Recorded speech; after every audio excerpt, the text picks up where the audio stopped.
We're doing our market update. It's been a couple of months, and boy, oh boy, what a change. We kind of knew something was going to happen, but uh, a lot has happened. So I'm with Lana Watier, my broker of Keystone Real Estate, and also Trina Tallon, a mortgage agent with Dominion, Neighbourhood Dominion Lending. So welcome, ladies. Boy. Hello, good to see Hi, you. Gwen. Hi. I know the last time we were together, like I think it was, when was that? March 12th. And, you know, we were kind of talking about this virus thing. Yeah, yeah. It's going to affect things. And, oh boy, it got pretty hair raising there for a while. Yeah, it went south pretty quick. Yeah. And I've noticed, and I think you too, Lana, in the last couple of weeks, just the volume of calls has really picked up. And I guess people are sort of antsy and they want to get back to some kind of normal, whatever that is or was. Yeah, whatever that's going to look like. But yeah, people are starting to. And when you see that too, typically with the nice weather, and now with this virus kind of at its peak, I would say, you know, people are ready to get back at it. Well, certainly, as a realtor, our way we operate is a lot different. I always tell everybody ahead of time, you're going to see me in a mask and gloves, and I've got hand sanitizer and a white. I feel like a cleaning lady actually now. Down so many surfaces, you know, that you spend a lot of your time. I find by the time if I've shown 2 or 3 houses in a day, I'm exhausted. There we go. Yeah. Yeah, yeah. It's a different process for sure. Different process for sure. And it has, when you look at the numbers, it has affected the market, the real estate market, as you say. The numbers you pulled are, you know, definitely show the effect of this virus. I know that in my own business, there have been people that have taken their properties off the market because, you know, for showing issues and with tenants and issues giving access, which is understandable. And I think hopefully we'll see that turn around now that we've got the protocols. I think most people are using them fairly stringently and making sure that everybody's protected and covered. So hopefully we can, you know, kind of move forward in a new normal, I guess is what the buzzword is now. So. Well, yeah, and we really, because it sort of was mid-March when it all came to a screeching halt, we didn't really see the whole picture until, like, when I pulled the stats for the end of April, you can see listings are down 60% for the month of April compared to last year, and year to date they're down about 20%. Sales down about 40% for the month, and year to date about just under 10. I mean, part of the reason the sales are down is because there's not enough listings. And yeah, exactly. Multiple offers. I know a lot of people think that there's going to be a lot of steals out there, that people are going to, you know, be desperate, and maybe there will be some. And I don't know, Trina, how are you finding with mortgages and that refinancing probably? I still find that there are quite a few purchases. It's been a very interesting 6 weeks. I use March 16th as the date that everything kind of changed. I remember the date so well because it was my birthday and I couldn't go out and do anything. Yeah, I did that. What was that, a Friday or something? It just kind of, that was it. Everybody shut down. It was true. And so at the beginning, I had a rush of purchase agreements come in and offers to get done. And then that tapered off a little bit because then it became a whole bunch of phone calls and emails and communication with current clients, like how do we defer payments and what are the rules behind deferring payments and things like that. It was panic mode. Yeah. I would say about a month of a lot of panic all over the place. Yeah. And understandably so, because nobody really knew what was going on with anything. And now I'm finding over the last 10 to 12 days, I would say, a ton of people wanting pre-approvals and people wanting refinances. Okay, yeah. Yeah, yeah. Well, now we kind of have they kind of have a better guideline or understanding on what the long-term, how this is going to play out long-term, and trying to get people back to work and such. So I can see, yeah, in Trina doing a lot of refinancing just so that people can make ends meet at some point, if you're. And it's interesting right now, with items that have changed because of COVID. Now more than ever, the majority of lenders and banks out there are asking for pay stubs and letters of employment upfront on file submission, or at least when they go to give the approval. And I really appreciate that, because if they don't ask for that information up front, that means that they're not confirming your income now, and that they're going to wait until 2 weeks before closing to confirm your income. And if you don't have a job 2 weeks before closing, or you've been laid off and you're receiving the benefits that the government is providing, you're not going to close. As of today, the lenders out there are not really looking at people who, even if they have a guaranteed job to go back to and they're receiving this benefit, they're not taking that into consideration unless, like, you are a super strong client. And what that means is that you can't just have 5% down sitting in your bank account and your closing costs. You need to be able to show them that you could at least cover yourself for 6 to 8 months worth of covering all of your debt, like very high covenant and net worth and things like that. And they are extreme one-offs to get those approved. Yeah. Do you find there's a lot of rejections? Like the banks are being a lot more stringent overall, for even like a general, something that may have been fairly straightforward 6 months ago is now like, oh crap, no. Refinances and switches are a little bit trickier now, especially when it comes to rental properties. Quite a few lenders have decreased their loan to value amounts that they will do. 80% is not the number anymore on refinances and rental purchases and things like that. It's really coming down to how strong they feel the client is and how good the property is, that they're trying to decide whether or not they'll go to 70% of the value, 75% of the value, or 80% of the value on those refinances.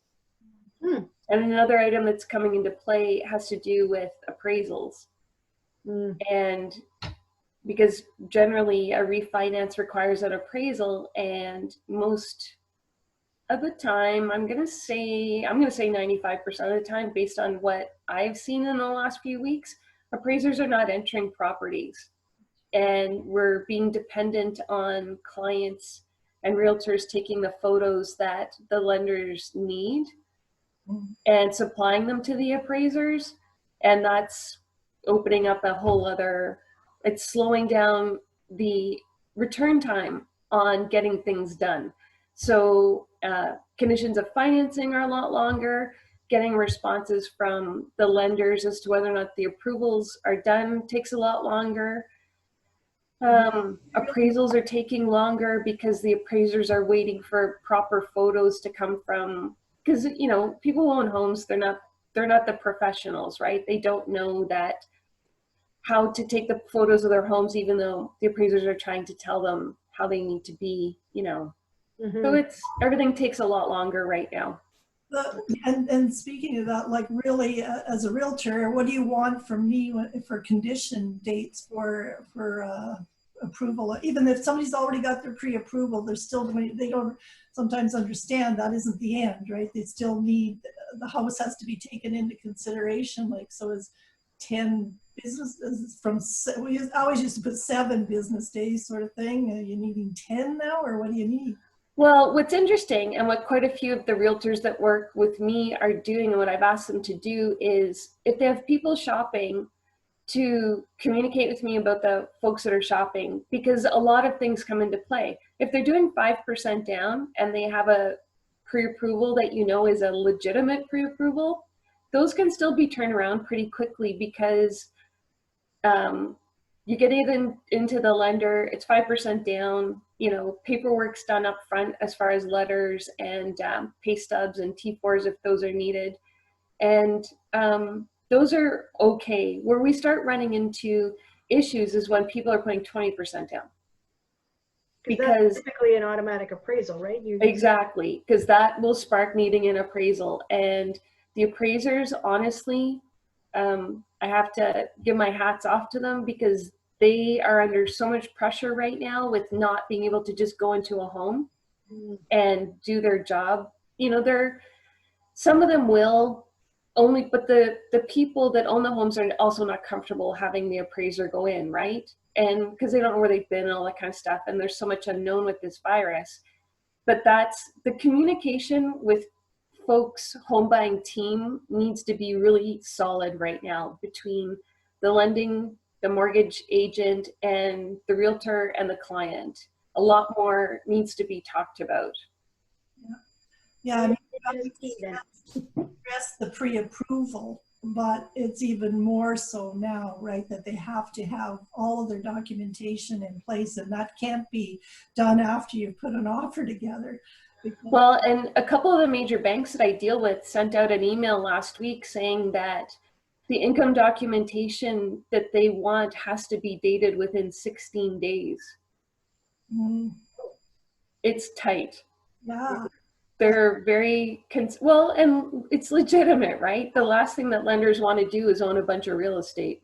Well, exactly. You know, and with people getting laid off and their job changes happening daily, basically on a daily basis, people don't know if they're going to be employed from one day to the next. That, yeah, you can see it's understandable. They want that information the most recent. So, yeah. Like I'm doing a fourplex right now. And the other thing comes down to the client themselves and what's going on with them. You know, this particular client owns a number of properties, and in order for the numbers to work for them to be able to purchase this property, we're looking at a 30-day financing condition because of the lender that it has to go to, because they are backed up in being able to get approvals out. So communication, it's key, more than ever. Well, than ever. Yeah, that's why it's so important to deal with somebody who knows something about mortgage financing, right? Because, I mean, as a realtor, we sort of know a little bit, but we're not the ones that are in the trenches, so to speak, on a day-to-day basis. And just as we've all experienced this whole COVID thing, on a day-to-day basis, things were changing. Absolutely. You know, you didn't know who was going to be able to get what type of assistance or not, and like there still was a lot of people, and there still is a lot of people working at good paying jobs in Sudbury, and maybe Sudbury is going to come through this a lot better. And I always keep saying in the last few weeks, I'm so happy I live in Sudbury, Ontario, Canada, because of the craziness out there, right? It just, like, we have our act together more than a lot of other places, certainly in the world. Canada's doing pretty well, and we're doing pretty well here in Sudbury, considering how devastating it is for a lot of people in the world. So I feel very fortunate. And there is, you know, oh my goodness, you can't thank our first line workers enough. And that's not just the doctors or the nurses. It's everybody. It's the kid working in the grocery store. It's just, you know, what they're doing, and they're exhausted.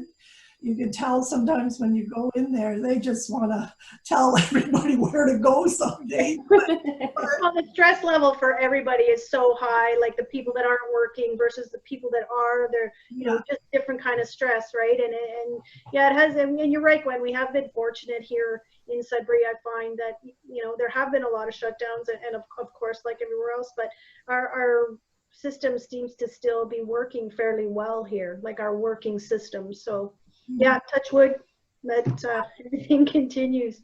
Well, and you know, a lot of people are hesitant still to put their house on the market, and that's partly why we have a shortage of listings, because especially if you're a senior, you're worried about strangers coming into your house, and we do definitely need to take a lot of precautions and to make sure everybody is safe, including the realtors.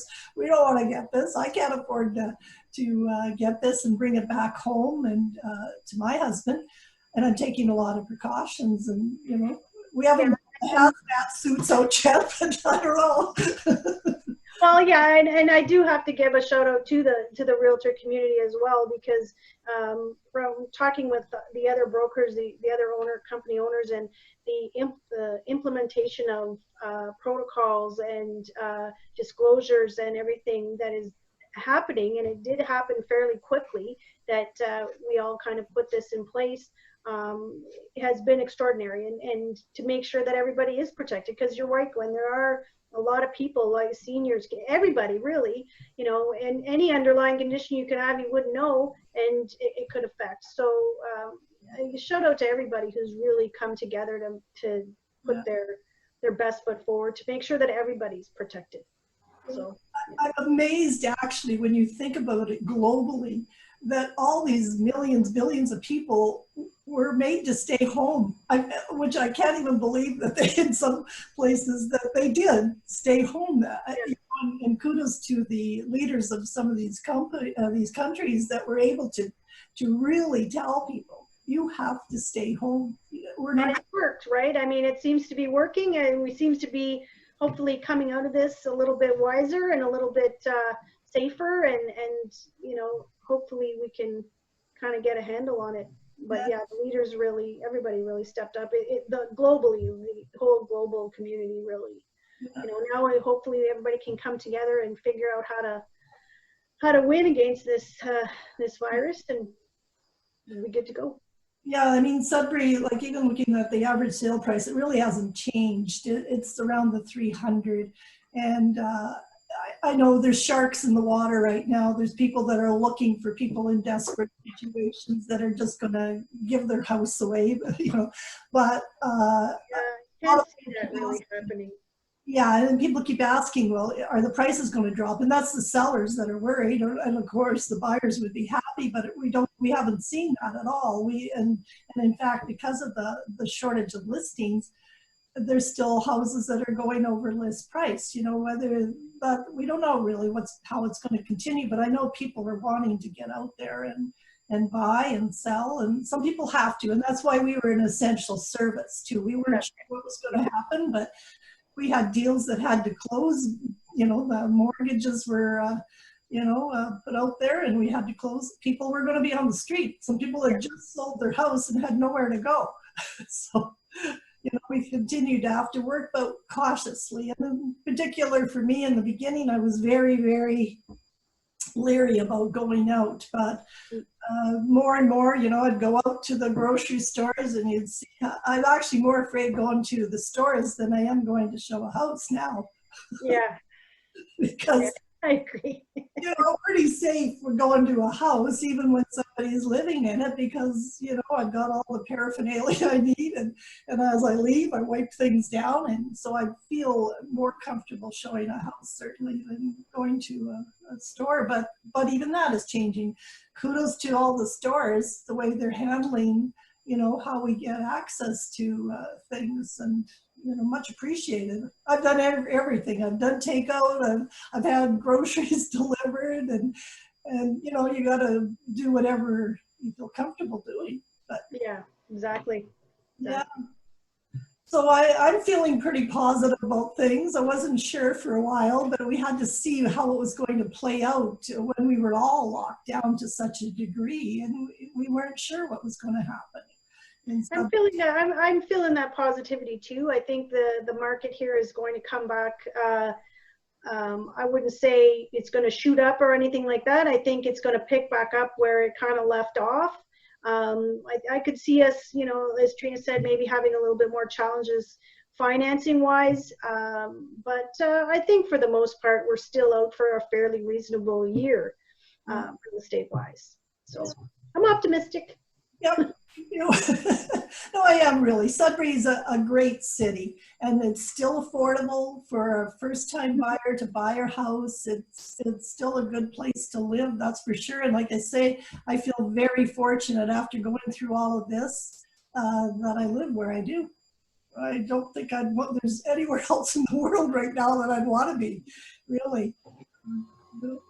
People like to bash Sudbury, but I don't know, it was pretty good through all this. Yeah, I have to agree. Yeah, really well, really good. Glad to be a Siberian. Yeah, absolutely. Well, I'm sure we'll be talking to you, Trina, in the next little while as, as clients are asking questions about mortgages, and I'm sure it's always changing, for sure, the rules, whatever. And, we absolutely have to make sure that people get pre-approved before they start running around trying to find a house, especially when it's like this kind of market, when we don't want tire kickers. We want somebody who is absolutely, needing to buy a place, wanting to buy a place, and that they've already talked to a mortgage agent. Yeah, exactly.